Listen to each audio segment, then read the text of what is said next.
ఆయన చూస్తున్నారా champions trophy? చూస్తున్నాను. ఎట్లా ఉంది బ్రో? మన ఇండియా అయితే దుమ్ము ఉత్కారు ఆరేసి పడేస్తుంది. ఖచ్చితంగా అయితే సిటీ మన ఇండియా కొట్టి ఇండియాకి లెగసీగా తిరిగేసి వస్తుంది పక్కగా. లాస్ట్ అటు పాకిస్తాన్ మ్యాచ్ నుండి నిన్న న్యూజిలాండ్ వరకు, సౌత్ ఆఫ్రికా వరకు ఎట్లా ఉన్నాయి? మన అంటే మనకి ఇంకా లక్కీ ఏంటంటే ప్రతి ఒక్క మ్యాచ్ లో ఒక్కొక్కరు టాలెంట్ షోకేస్ చేసుకుంటూ వచ్చిండ్రు.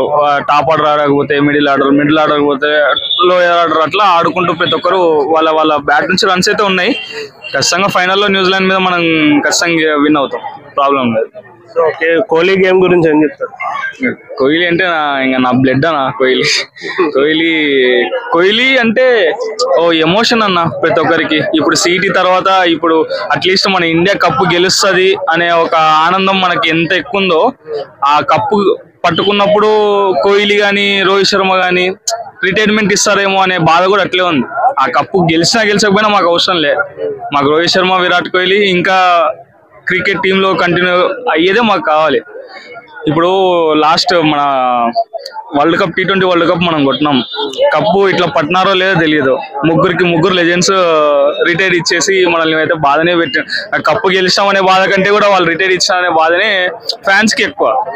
ఎందుకంటే ఇండియా అనేది ఇప్పుడు మన వెనక తరం కూడా చూసుకుంటే చాలా సాలిడ్గా ఉంది. కప్ అయితే ఖచ్చితంగా అయితే గెలుచుకుంటాం, దాని గురించి ప్రాబ్లం లేదు. కానీ ఇట్లాంటి గొప్ప ఇప్పుడు MS ధోని కూడా అనుకోకుండా టెస్ట్ లో రిటైర్ చేయడం, అది ఒక అప్పుడు జరిగిన బాధ మన ఇండియా టీం కి. మన T20 వరల్డ్ కప్ జరిగిన కప్పు మనం గెలిచిన తర్వాత వీళ్ళ ముగ్గురు ఇట్లా రిటైర్ చేయడం, మళ్ళీ ఇప్పుడు సిటీ కూడా కప్పు గెలిచినాక వీళ్ళ ముగ్గురే, జడేజా, రోహిత్ శర్మ, విరాట్ కోహ్లీ, మళ్ళీ వీళ్ళ ముగ్గురే ఖచ్చితంగా ఇవ్వచ్చు అనే టాక్స్ అయితే నడుస్తున్నాయి. ఎందుకంటే 2027లో మళ్ళీ మనకు ODI వరల్డ్ కప్ వరకు ICC టోర్నమెంట్స్ అనేవి ఏవి లేవు.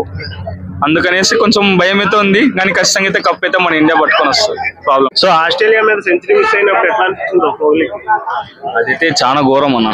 నాన్ స్ట్రైకర్ లో KL రాహుల్ కూడా బాధపడింది. నేను కొడుతున్నా కదా నీకెందుకు అనే రేంజ్ కోపానికి పోయిందంటే, అక్కడ ఉండే నాన్ స్ట్రైకర్ కానీ మన గంభీర్ కూడా ఎప్పుడైతే కోహ్లీ ఒకటి నమ్మడే తలకుండే క్యాప్ ని ఇట్లా తీసుకొని బెంచ్ కేసు కొట్టింది. అంటే కోహ్లీ ఖచ్చితంగా 100 కొట్టాలి ఇక్కడ.